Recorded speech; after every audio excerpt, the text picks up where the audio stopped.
It is extremely necessary in a research environment globally, not just in the UK, that is, has huge EDI problems, including gender, race, disability, all the rest of it. This, and some people say, oh, it's just a representative problem. It's not. It changes what research is done and who does it and how it's translated. And this is really important because this is publicly funded research that we're talking about. So yes, PCE is a long time coming. Do I think it will change anything? Yes, because I can't live in a world where I hope that it won't do anything. And if we draw conclusions about the open access movement and making publications open access mandatory to submit it to the ref, we see big cultural changes there because of these guidelines and mandates that the ref has put forward, for its submissions. And so, yes, I want to hope that it will change something because I need it to change. Everyone in the research sector needs it to change. Whether it will, we'll see. I'm sure that there'll be some sort of evaluation about whether it'll be changed. And we're very fortunate in the PCE space to have a wonderful group of people, both around the UK as well globally, watching it and who will be, not only evaluating it as we're going thing, but calling things out that do and do not work. The ref 2029 with the PCE in whatever form, it's not going to be a perfect instrument, but it's a necessary first step because change needs to happen. Hello, everybody, and welcome back to another episode of What the Ref, our attempt at demystifying everybody's favorite research excellence framework. I'm Gemma. I'm James. And I'm Simon. And today we're going to think about what the ref has been happening. Over to you, Simon. I'm up first, am I? Okay, well, so the big thing for me was we had our last NTO workshop of the year, and we held it at the University of Exeter. It was really good. We had a lot of people in the room. We had a lot of people online this time, which was quite interesting of how you'd like to deal with these hybrid meetings. But wonderful. It was the first time we used actual ref NTO submissions in the workshop. So it was really interesting to see how people got on with software data, compositions, and all manner of other outputs. So we've taken on board the feedback, which is very positive, and we will be putting together our program for the workshops taking place next year. So keep an eye on our website. There's a page specifically for NTO workshops if you want to know more about them. How long did you give them to do the scrutiny, Simon? Well, that was an interesting thing. So we give them an hour. We give them an hour to look at 4 different NTOs. And when we did that in Liverpool, we actually had more NTOs, but much bigger groups, and it took quite a long time for everybody to get through them. This time we had 4 people looking at the NTOs in groups, and they went through them really quickly, and they were incredibly thorough. So Exeter is the place if you want a thorough review of your NTOs, that's for sure. But yeah, so I think next time we're going to have to give them more because they're evidently just too good at it. Oh, amazing. So what's that, 15 minutes per non-traditional resubmitted output or something around that? Yeah, 15 minutes plus. I mean, that's to read it and discuss it, and they had to put it into order of significance. So this is one of the things I'm never quite sure with these workshops. If you ask people to just take a look at an output and say whether it's good or not, or what they think about it, and people kind of feel a bit unguided. So we say, can you put them into order of significance, and that way people have got a task in mind, and they've got to put a composition. Is it better or worse than this piece of software? Which is that sort of comparative stuff, which is really, really difficult. But it's brilliant practice. So yeah, that's what we did. I have to say that I'm quite looking forward to the next set because each workshop is getting more and more sort of focused on using ref-like techniques to assess the outputs, and we're really getting into the nitty-gritty with the outputs themselves. So I'm looking forward to next year. Fantastic. Well, I guess what the ref has been happening in the world of ref in the last hour of this podcast being recorded. We have just had some news dropped at the end of the pause is nigh. It looks like we're looking at the end of the pause 6 days late on the 10th of December with an introductory discussion from Dame Jessica Corner, who is very significant when it comes to the ref planning. And she's doing a presentation at the University's UK conference on the 10th of December titled Ref 2029 Moving Forward.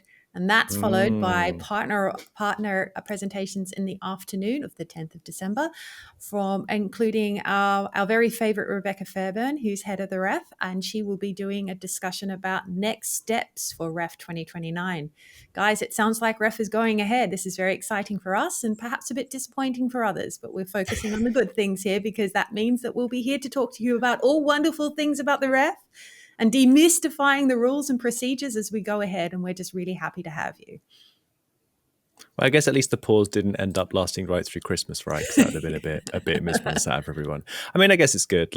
And timing wise, it means we can put out another speculative pod before we end up having that talk, and then we can do an emergency one thereafter. So hopefully the last speculative pod, because I guess the last 3 months have been, in a way, a little bit of a vacuum with a lot of rumors of filling this space, and we have definitely been commenting as we're going ahead. But let's get down to business. Let's get the REF going and see what the talks on the 10th of December have in store. So myself and Ola will be there, and I've never had quite so much excitement about going to an academic conferences. This is Universities UK, right? So we'll be sitting there waiting to see what they say. What's going to happen with the PCE? What changes are going to be made to the weightings? What's going to happen with potentially things like the CQU guidance and like who's eligible and who's not? And we'll be able to sit there and hear those announcements at that very time. I do think maybe that Ola and I should do a sort of a live broadcast, maybe from after the talks have taken place. Like a live cross, that would be so dramatic. Never has the REF been so excited, and never has everyone in the research community had such bated breath waiting for the 10th of December, when everyone's usually waiting for the next faculty Christmas party. But nope, they're going to be waiting for the Universities UK conference, that's for sure. James, what's up? Simon, your level of excitement makes me think you're going to be like gasping in the room or booing, depending on what comes out.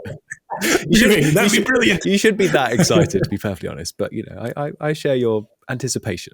All right, guys. Do we want to take bets? Do we want to speculate what Jessica's presentation is going to have? Anything at all, or are we too nervous? There's no way I'm putting any money on what's going to happen on that day. But I think, to pick up on James's points, I think there'll be a lot of genuine excitement there, and I do think we might hear gasps and potentially boos, possibly boos from the Hidden Ref side now that I've had that idea. But I wouldn't want to speculate. I couldn't base it on it. What about you, James? You should take a placard. Saying what? Ref it up! Don't get rid of PCE. So good. Yeah. No, in all seriousness, this is going to be they could have double meaning there. It'll be the most exciting conference I've ever been to in my life. I hope it's in the morning. Otherwise, you're literally not going to be eating the whole day, and then you're going to get that and you're just going to build it up, and then it's either going to be a complete letdown because you kind of going, okay, well, it's going to be as normal, or you're going to be really disappointed that you're going to start the pre-conference drinks early, I would say. James, I guess in all seriousness, I think that the main thing for me is that I suspect there'll be a lot of relief. So from a lot of quarters who perhaps are following a little bit less closely and maybe a little bit less invested in what the actual outcomes are of the pause and the changes, I think there'll be a lot of relief in the sense of hopefully at the end of that day there'll be clarity. There will be something that is kind of set more or less in stone, but maybe needs a bit of tweaking around the edges as language needs to, and that people can actually move on. Because we talked a number of times about the fact that this is an exercise whereby people are trying to anticipate a set of rules. They don't know what they're going to be yet, even though the deadline for actual REF submissions is quite soon. So I hope at the very least that there's positive sense of relief at the end of the day for those in the sector who work so hard on REP submissions, and that from the Hidden Ref side that we don't come away booing and heckling. And I think it's really important to say that even during this pause, it's been a pause for REF planning, but it hasn't been a pause for university planning in terms of the REF. I see that there are very, very hardworking people across the UK who have not had a pause. And if, it's a pause of the REF, but not in my thinking. It's a pause in the REF, but not in my planning. And so, I think you said very early in one of the early podcasts around the time of the pause, Simon, you said, look, it's a pause in planning, but it's not a pause in deadlines. And so universities have continued to work very hard to prepare for the REF and every eventuality. How about you guys? Have you had that experience at your institutions or not? Yeah, I mean, people are working super hard. Oh yeah. Yeah. Yeah. Yeah, there's no break for anybody. They're all just working. They're just working blind. Yeah, well, preparing, I think, is the idea. And I think we just need to acknowledge that the ref team at UCRI have been working very hard throughout, planning and being very good at not saying anything about this pause at all. There's been a lot of speculation from this podcast as well, but no clarity. But the universities have been working very hard. I know that our universities continue to review outputs, have continued to plan impact case studies, and have continued to look at what they need to do to improve their environment, because there is widespread acknowledgement that the research culture, and however way you want to define it, requires change here in the UK, if not globally. And so they have been working hard to do that, as they always do. So this is a shout out to all of the people who have been working through this pause, and not been filling this space with just hot air, ourselves included perhaps, that what the ref do you want for Christmas? Clarity. Looks like you're going to get it then, guys. And I think that what you're saying there is making me think we probably shouldn't boo too much, whatever the outcome. People who are working hard don't like being booed at. That's a bit mean. Okay. But if you're live streaming, guys, if you're live streaming and you want to boo, perhaps just mute yourself first. But otherwise, go for it. Whatever ticks your box. Surely that's enough speculation about speculation. Should we move on to our questions? I mean, because we've got. I'm quite looking forward to this section. This is from you. Yeah. James. So we looked at at the Hidden Ref Festival, we had like a Slido and people putting questions in all sorts of sessions. And one thing we've done since then was kind of just look back at some of the questions that came in that we didn't maybe fully address during the Hidden Ref Festival, maybe to kind of give them some airspace. And I guess this is also a bit of a kind of shout out to the community listening to the podcast. You do have questions for us. There are multiple mechanisms, whether it's email or LinkedIn or whatever, to send us questions you'd like us to discuss.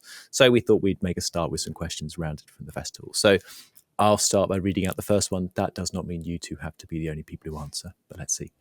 So one of our questions is, do you think that before focusing on ref submissions, that maybe to try and encourage the creation of simply more NTOs in the research environment? So many subject areas simply don't seem to feel that NTOs apply to them, and changing research culture may be a driver in increasing submissions. So this is a question about, I guess, our approach, right? Our approach has been create recognition for NTOs. And this question is going, why don't you guys just spend more time making them happen first before going for the recognition piece? I think that's Gemma?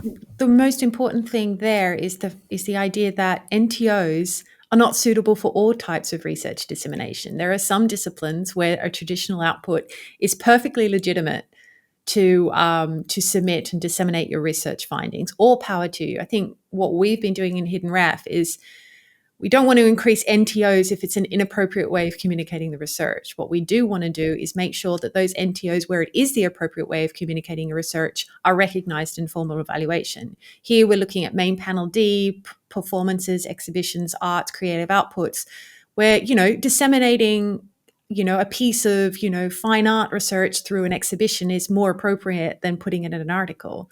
That's not to say that a clinical trial, for example, needs to put out a podcast or needs to somehow put it in interpretive dance in order to communicate its results. For those people where that attritional output is sufficient, that's it. But we don't want to increase the number of non-traditionally submitted outputs just for the sake of increasing non-traditionally submitted outputs. It's not always appropriate. Yeah, I agree. Yeah. Yeah, okay, I can agree more with that either. I think the point is there's plenty of NTOs out there. There's a huge number of NTOs out there. It's just getting the recognition that they deserve. If we could just get more recognition for the NTOs that are already there, we wouldn't have a job to do, and it's great. We could go and focus on other things.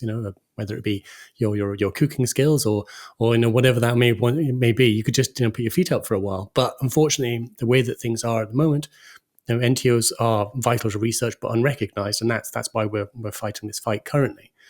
So yeah, I would like to see, but I think a really important step is just recognition in general, outside of the ref or any of those other frameworks, just recognition for the importance of NTOs to research. I guess it also says something potentially, this question about the kind of variety of perspectives in our community, because I think some people in the community will come to this problem going, there are loads of NTOs in my research area that are the right kind of output for the research. However, our institutions, for whatever reason, just struggle to recognize them because, for example, going back to our NTO workshops, they don't really know how to assess them. This questioner, I'm guessing to some extent, might come from a domain where there are not many of these things because maybe there are kind of deeper cultural reasons as to why traditional outputs have been always seen as the right output, or indeed they may actually be principally the right output as well. So it makes me think about, like, when doing this work and thinking about the breadth of research culture, we've got a breadth of perspectives and positionalities we're having to think about in terms of how we're interacting with people. So it's a great question, and it's really interesting, and it makes me think about those areas we might need to dig into to understand, like, why is it that there are not many in this area anyway, as opposed to we probably end up working quite a lot with those areas where there are quite a lot of under-recognized bits of work. And that's like hidden ref competition, right? Hidden ref competition is recognizing the under-recognized rather than understanding the spaces where it's difficult for people to even think about producing under-recognized research forms. Yeah. And I think this goes back to what we're really focusing on here with the ETI project, is the fact that one of the reasons why NTOs are underrepresented when it comes to submissions for REF or any formal, or undervalued when it comes to any point of evaluation in the research ecosystem, whether that's peer review, etc., is that there are no guidelines on how to evaluate them. And the reason why guidelines are really important is not because they don't know how to do it, but because a lot of effort is put into the transparency of peer review of traditionally submitted outputs. And when those guidelines are then loosely applied to non-traditionally submitted outputs, it means that they don't necessarily fit. They're not the right ways. They're not indexed in the same way that, traditional outputs such as journal articles are. So we don't have the same type of metrics to base a decision. What that means is when a university starts thinking whether I'm going to put this forward to the ref, because they don't know how it's evaluated, because there is no transparency in that, they're less likely to have confidence that that output will be, evaluated fairly, but more importantly, for a university's perspective, evaluated with a high likelihood of getting 4-star. If a university can't benchmark the quality, the rigor, the originality, and the significance of a non-traditionally submitted output, then they're unlikely to choose it over a traditionally submitted output when there's more normalized ideas about how it will perform in the ref compared to it. So one of the ways we're doing is producing the guidelines, making those guidelines far more explicit so universities can make those decisions, as well as the ref have something to apply to it, means that we can complete the cycle and start, valuing non-traditional outputs where appropriate for what they are. And this is one of the things Marcus talked about, right, Simon, in one of the previous podcasts about, that we've got used to the fact that research gets sort of peer reviewed or whatever at the end of the process, so at the end of the publication bit, and that's a kind of culture we're part of, whilst he was arguing from like a reproducibility sake, then kind of perspective, like that would be more useful to happen earlier in the process potentially, and maybe that can also, if we start mapping earlier on peer review onto other forms of output, we would find that many of them do have various forms of community review at early stages, right? Exactly, yeah. Yeah. And I think that what's become an accepted practice and what's traditional actually works for this second question as well. So should we move on to that one? Good segue. I'll read this one out then. So the barrier to the 5% NTO, so that's our 5% manifesto, trying to get 5% of all outputs submitted to the next ref into NTO categories. So the barrier is not necessarily an assessment, it is in the labor and cost of creating versions for assessment and the supporting material to go with them. Submitting journal articles is just easier. What can be done to address this issue? Who would like to take that one? What can be done to address this issue? Again, this is a ref requirement, so it's really important that our ETI project work with ref to really talk about, the discrepancies in evaluation that happen at the point of submission. So for those people who are unsure, when we submit a journal article as part of the ref, we submit the journal article. We just give them the journal article, read the journal article. It's usually very easy. The majority of journal articles that are submitted to the ref, because it's, it's obligated to be so, are open access, and literally you just read a PDF in whatever way you want. You can just read the abstract if you want. All power to you, because you don't have a lot of time to evaluate it. For non-traditionally submitted outputs such as, well, let's just do an exhibition, there is very difficult to recreate the experience of going to the exhibition and viewing the pieces of art, or going to a performance and viewing the performance itself within the short timeframes that an evaluator for the ref has to evaluate these non-traditional outputs. So instead, what universities are required to do is what's called a portfolio approach, which is very similar to what we do for the hidden ref competitions, guys. We ask them to do a summary, about 300 words. We index it, we link it to certain things. So for example, for an exhibition, there might be a book, like an exhibition book that they can link it to. For a performance or a piece of music, there might be linked to like a YouTube description or video of the performance, or some sort of song on Spotify, for example. But it creates a very different evaluation experience for the evaluator, and a lot of different ways in which they can interpret, the criteria of originality, rigor, significance, and originality. So it's very, very difficult for them to do that. How can we and that requires a lot of work from the universities themselves to put it together, because it's not as simple as just giving them the journal article. However, that's not necessarily should be a barrier to submitting more non-traditional outputs. And what we need to do is we need to review that kind of portfolio approach that is demanded by the ref to create a like-for-like comparison evaluation experience when it comes to the panelists. So it's one of the things we're looking at, and it's something, when we put together our non-traditionally submitted outputs to be practiced upon for the workshops, we actually, we feel a lot of the we feel both of the effort that's put forward to putting the portfolio together. We see the discrepancies in the type of information that are put into the portfolio, and we see how they act differently, or they enact differently when we get people to evaluate themselves. It's a very difficult problem, but I think that communicating back to the ref about what a portfolio means, perhaps we should, double weight non-traditional outputs the same way that we can double weight monographs, simply to reflect the amount of work that goes in from the universities when it's putting forward that, non-traditional output in a portfolio approach. What do you reckon, guys? Perhaps we should just give all NTOs 4-star ratings regardless. That would certainly incentivize. That's fine. I mean, that's great. And we see that when we analyze how non-traditionally submitted outputs have been performing in 2014 and 2021. They are more likely to get 3 or 4 stars than a traditional output. It's not necessarily hard to draw conclusions. We're talking about very small numbers in comparison to traditionally submitted outputs. But the other thing is that there's one thing for them to compete, for them to be evaluated competitively, likelihood that they get 3 or 4 stars. But there's something about the ref that's really important, and that's the transparency and the reliability, and that is linked to notions of fairness. So you can't, rank a non-traditionally submitted output as 4-star simply because you want it. That's not a fair way to do it. And the other thing is that, without the presence of guidelines, it's hard to, justify those decisions.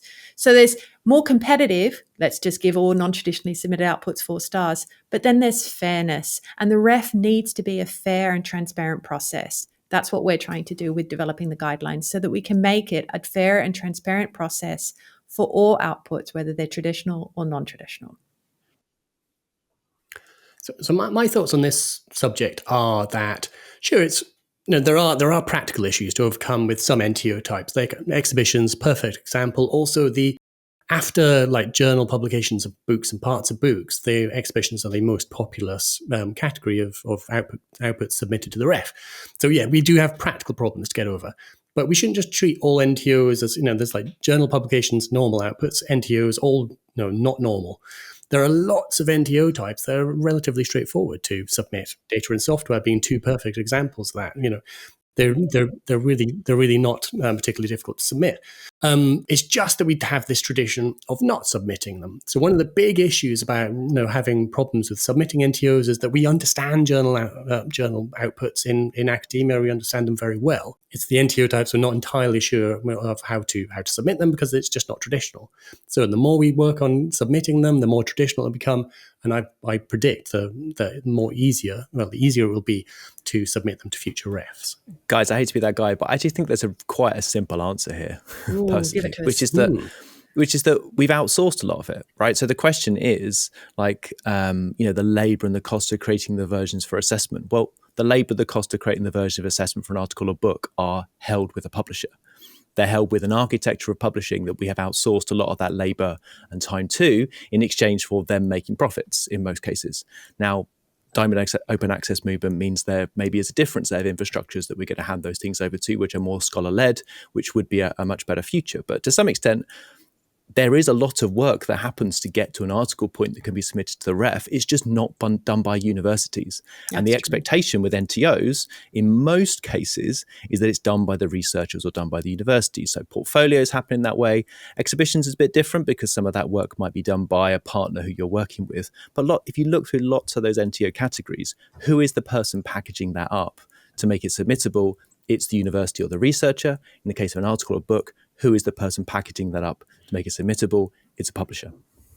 I think that's a really important point, James. And I think meaning that when we're talking about a publishing industry that has quite often anything above 34% profit margin for the last 15 to 20 years, I think focusing on that really upstream process is important. We forget that the point of submission is not the objective of the output, regardless whether it's traditional or non-traditional output. And I think you're right to saying that the burden of putting it together as some sort of output in that submission is put on universities. And again, we have had universities during this pause working hard, regardless of whether, there's a pause in the planning or not. And so call out to all university ref managers and directors out there. You're amazing. And you've been working hard and we see you. So yeah. Shall we go to the next question, guys? Do we do the next one? It's a big one. Yeah, why not? It's a big one. It's a big one. Can you talk about? No, it's not. It's easy. Let's go. Can you talk about your thoughts on PCE and what effect you think it could have on research culture? Okay, there's two questions. We don't have an hour. No. Next question. No, there's two questions there. What do we think about PCE? And the second question is whether we think it will do anything. Okay, so what do you think about PCE then? PCE has been a long time coming. It is extremely necessary in a research environment globally, not just in the UK, that is, has huge EDI problems, including gender, race, disability, all the rest of it. This, and some people say, oh, it's just a representative problem. It's not. It changes what research is done and who does it and how it's translated. And this is really important because this is publicly funded research that we're talking about. So yes, PCE is a long time coming.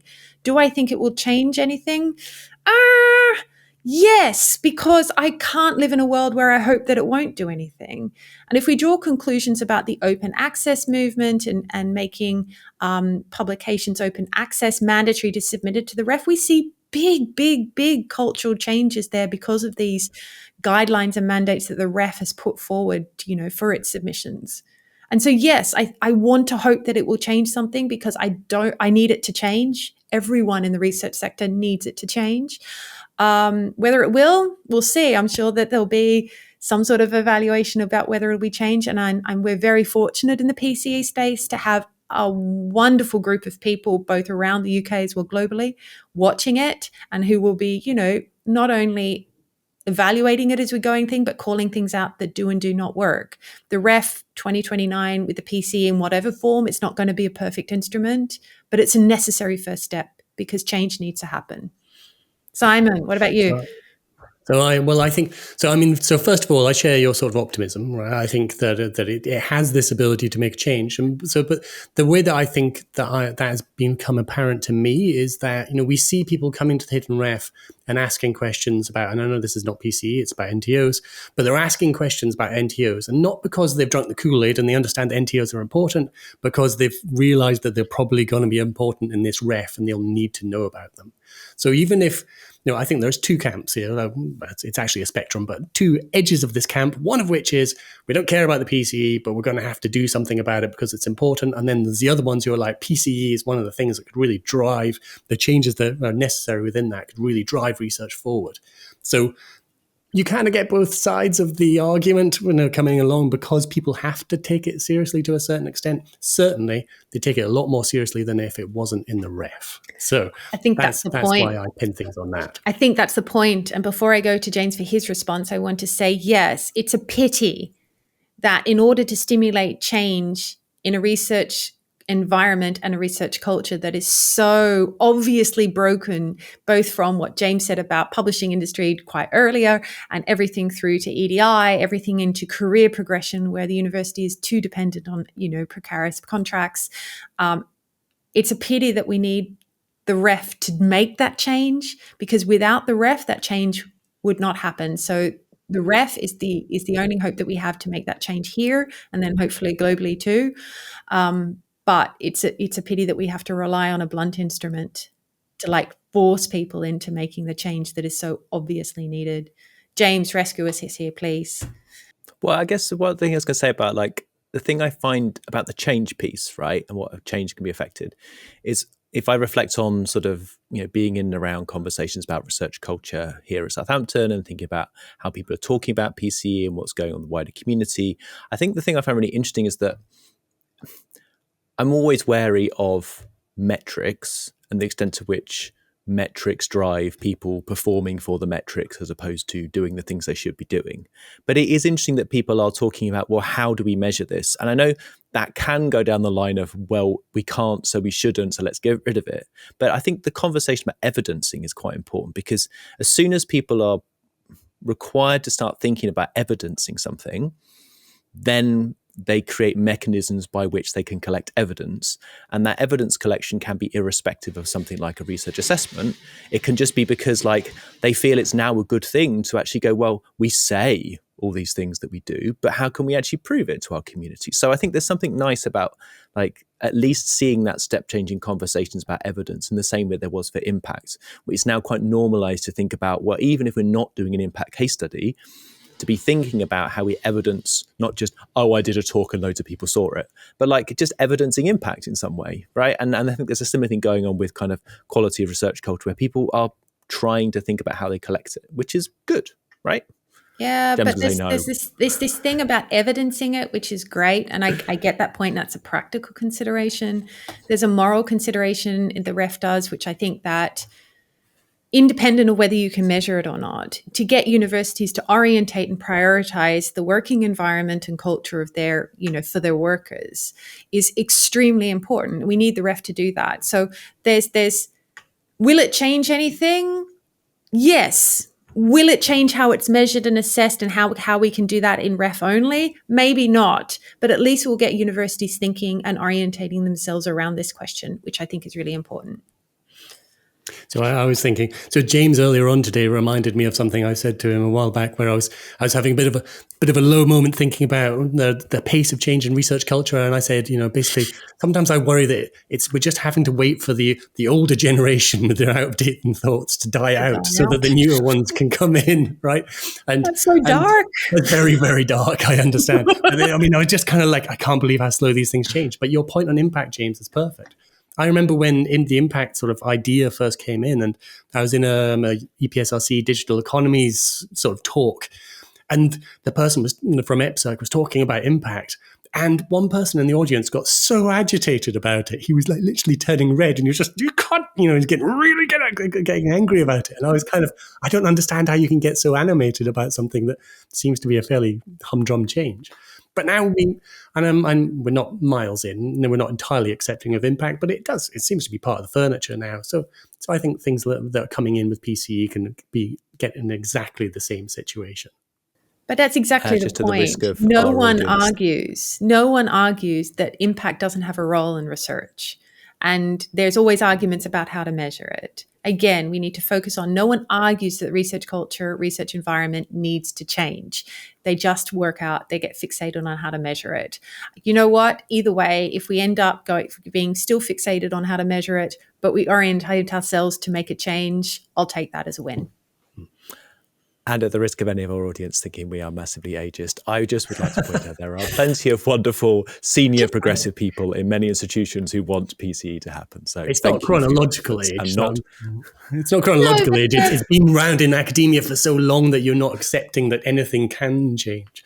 That can be but Simon, chronologically, or it can again, be philosophically. yeah, but when we're talking about change, we are talking about change always takes time. And so what we're doing now will affect how younger generation and people who haven't done the research do research and perform in research culture.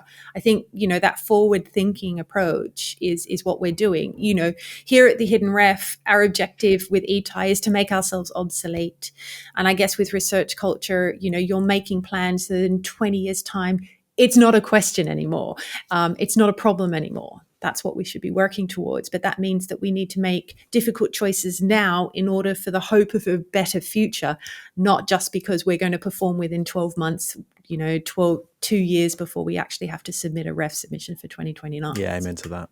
Yeah, no, I agree as well. I just want to reiterate, I'm not proposing a sort of Logan's Run approach to research culture change. I just thought I'd get that one in as well. Are we going to do another question, or are we going to move on to let's have one more. Let's have the final one. Go on then. We've got a bit of time, but let's not talk at length for this one. But anyway, because this is maybe one we should reflect on a bit more widely. So the question basically is, what responsibility do you think that research-intensive higher education institutions, and indeed things like the Hidden Ref, have to include less research-intensive institutions in research culture conversations and networks? Simon? No, I think there is a pressure and a responsibility for everybody to include all the researchers in this conversation. It doesn't matter if they're based at a research intensive or not as research intensive. So I always kind of get upset by these ideas that there are these divisions where, you're research intensive, so therefore you have to worry about research, and you're not research intensive, so you shouldn't worry about research. It depends on what the individual is doing within their work, about where their focus should be. So yeah, absolutely, there's a responsibility on everyone and the Hidden Ref, and I would like to say we've done a good job at sort of spreading our talks and workshops around different universities. So we're covering a broad range of different universities. It's a responsibility on everyone.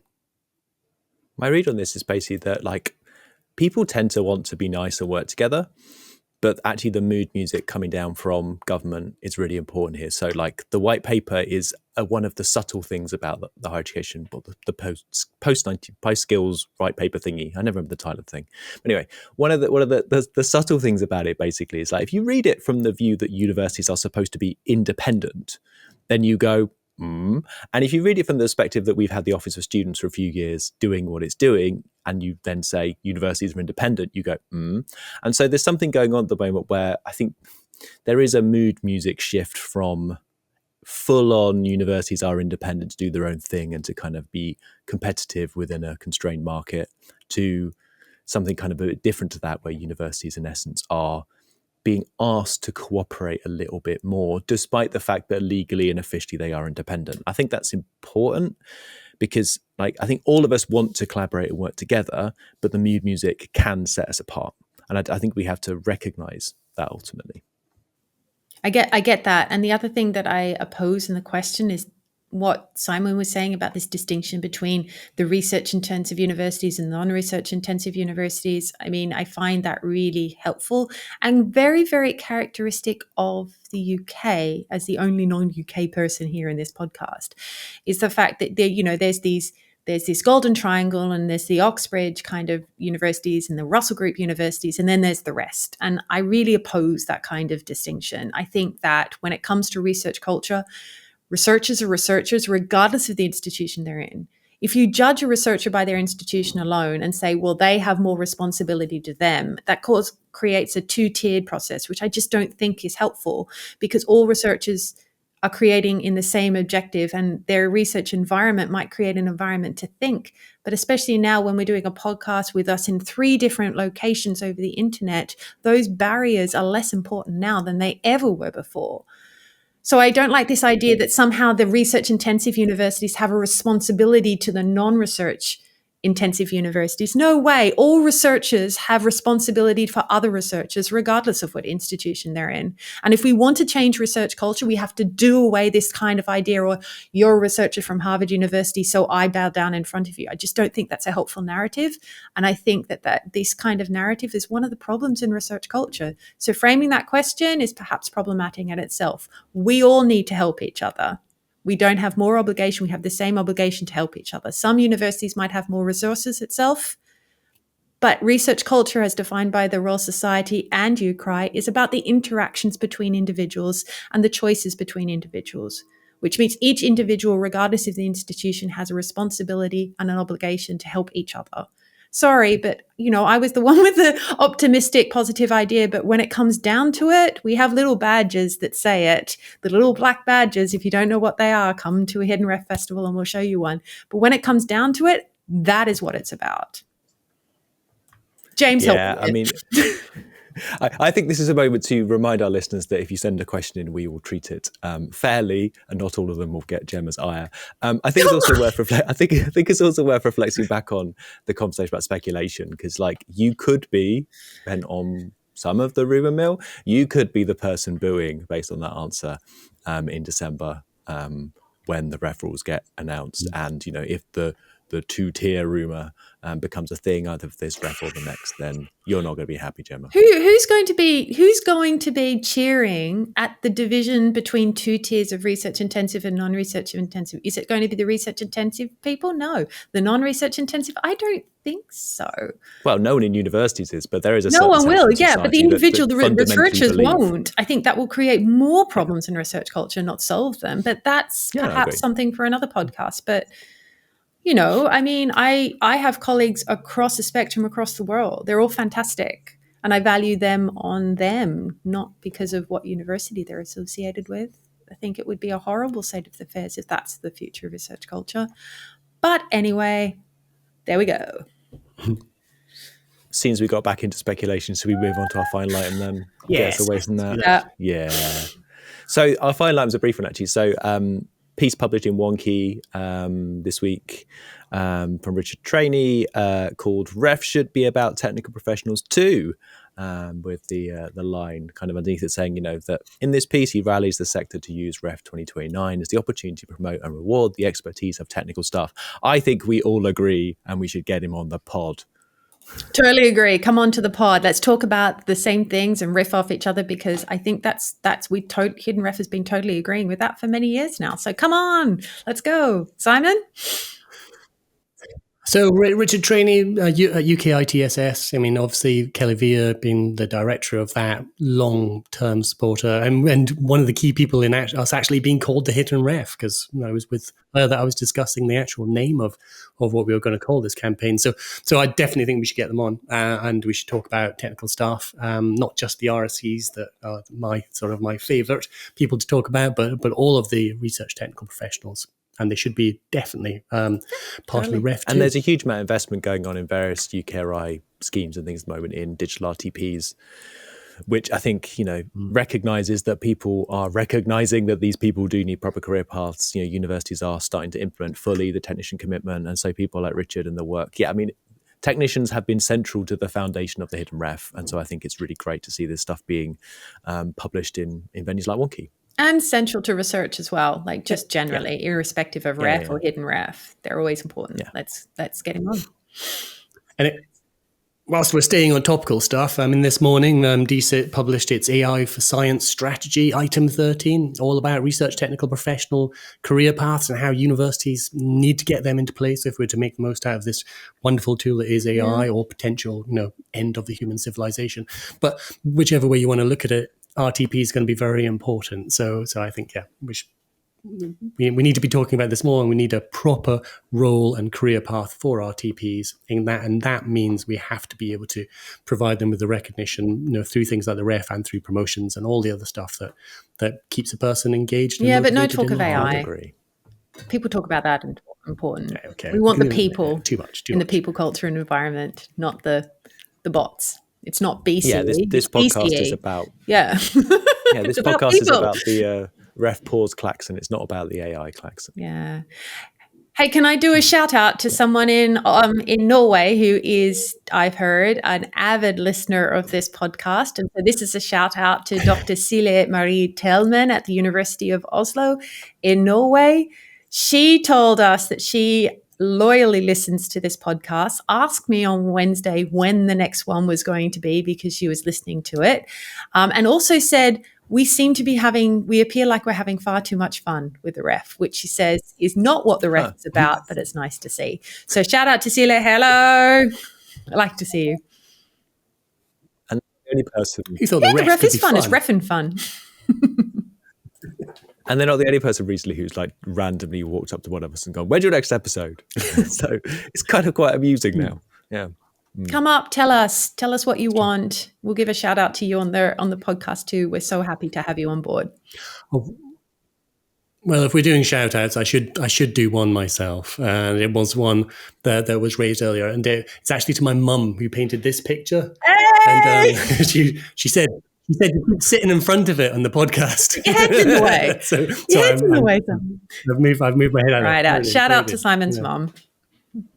Yeah, James, your turn. Your shout out for the podcast. I don't have a shout out, just that I keep being amused by that. As I said, the fact that people keep saying, "When's the next one?" So we're happy to have it. And colleagues are listening. That's amusing.